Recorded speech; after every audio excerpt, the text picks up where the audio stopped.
You open Instagram and immediately feel worse about your life. You were fine 5 minutes ago, maybe not happy, but okay. Existing, getting through the day. But then you saw her vacation photos, his promotion announcement, their perfect relationship, that body, that house, that life, and suddenly your life feels small, boring, like you're the only one who hasn't figured it out. You know it's not real. You know it's filtered, curated, staged. You know everyone only posts the highlights. But knowing doesn't stop the feeling. The feeling that everyone else is winning while you're stuck. That everyone else got the manual on how to live and you're just pretending you know what you're doing. This isn't about vanity. It's not about jealousy.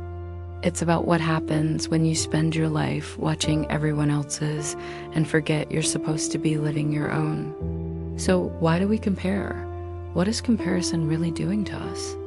And how do we stop measuring our worth against people who aren't even real? Let's begin. You weren't looking for anything specific. You were just bored, waiting, killing time. So you open the app. And within seconds, you're comparing. Without even realizing it, without deciding to, her skin is clearer than yours. His career is further along. They're traveling while you're stuck at home. They're engaged, they're happy, they're living, and you're just watching. Psychologists call this social comparison theory, the idea that we determine our worth by comparing ourselves to others. It's human nature. We've always done it. But social media turned it into a weapon, because before you compared yourself to people in your life, your neighbors, your coworkers, people you actually knew. Now you're comparing yourself to strangers, to celebrities, to people whose job is to look perfect, to curated highlight reels designed to make you feel inadequate, so you'll keep scrolling, keep engaging, keep coming back. And every scroll is a tiny paper cut to your self-worth. You don't notice one, but 1,000, you're bleeding out and don't even know why. Here's the cruelest trick.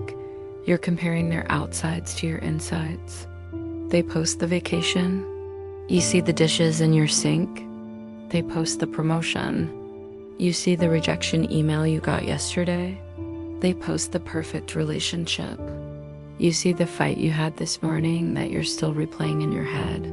You're comparing their best moments to your every moment, their performance to your reality, their carefully selected, filtered, edited life to your unfiltered, messy 3M anxiety truth. And of course you feel like you're losing because you're not competing on equal ground. You're comparing your rough draft to their published novel.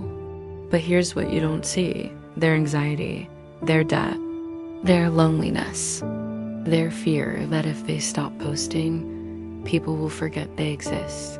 You see the smile. You don't see what it took to fake it. You see the success.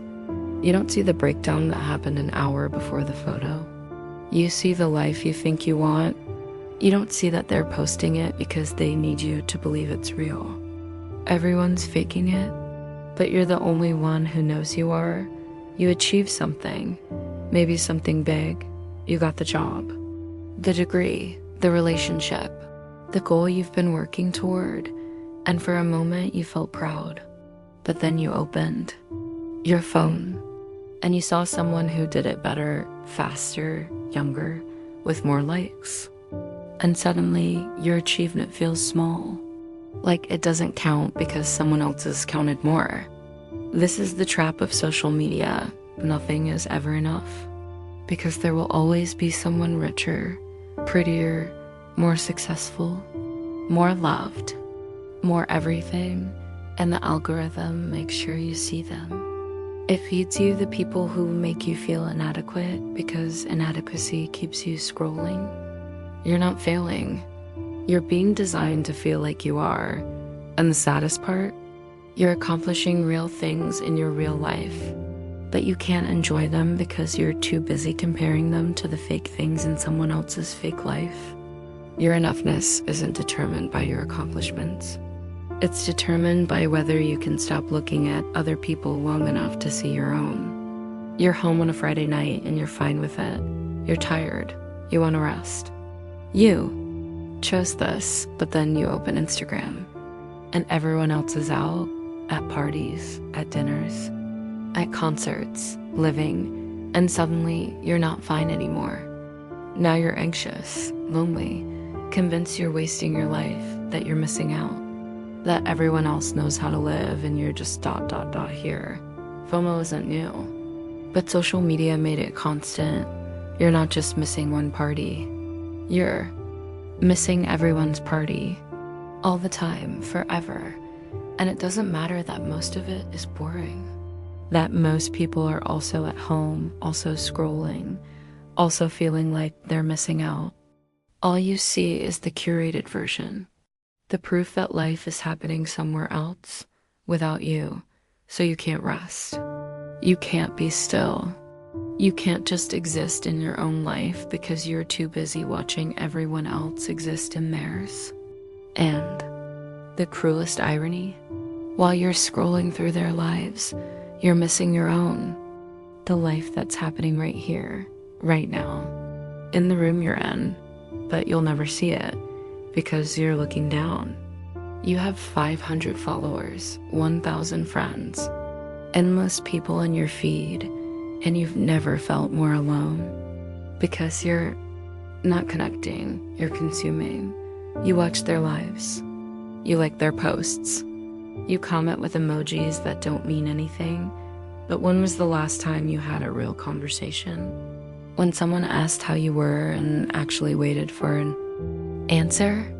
Social media promised connection, a delivered performance. Everyone's broadcasting. No one's listening. You're surrounded by people and you can't name one who really knows you. Who sees past the version of you that you post? Who knows what you're actually feeling right now in this moment behind the screen? And the worst part, you're doing it too.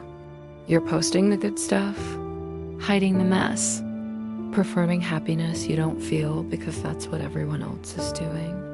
So you're lonely together, surrounded by people who are also lonely, also performing, also desperate to feel seen, but no one's being real.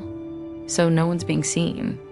And you keep scrolling, searching for connection in a place that only offers the illusion of it. Here's what no one tells you about comparison. It doesn't just make you feel bad. It changes who you are. You start making decisions based on how they'll look, not how they'll feel. You choose the restaurant that's Instagrammable, not the one you actually want to go to. You buy things you can't afford because they look good in photos. You chase experiences you don't even enjoy because other people are doing them. Your life stops being yours. It becomes content, performance, proof, and slowly, quietly, you lose yourself. You don't know what you actually like anymore because you've spent so long pretending to like what everyone else likes. You don't know what you actually want because you've been too busy wanting what they have. You're living someone else's life and calling it yours. And the saddest part, even if you get everything they have, the body, the success, the life, you still won't be happy because you're chasing a version of enough that doesn't exist. There will always be someone with more, always someone doing it better, always another thing to want. The only way out is to stop looking, to close the app, to remember who you were before you needed their approval to feel real. What if you stopped comparing, just for a day, an hour, a moment? What if you looked at your own life with the same attention you gave to theirs? What if you noticed the small things, the morning light, the coffee that's still warm, the friend who texted you, the quiet moment that's actually peaceful when you're not filling it with other people's noise? Your life isn't worse than theirs, it's just real. And real doesn't get likes. Real is messy, boring sometimes, uncertain, imperfect, but it's yours, and it's happening right now.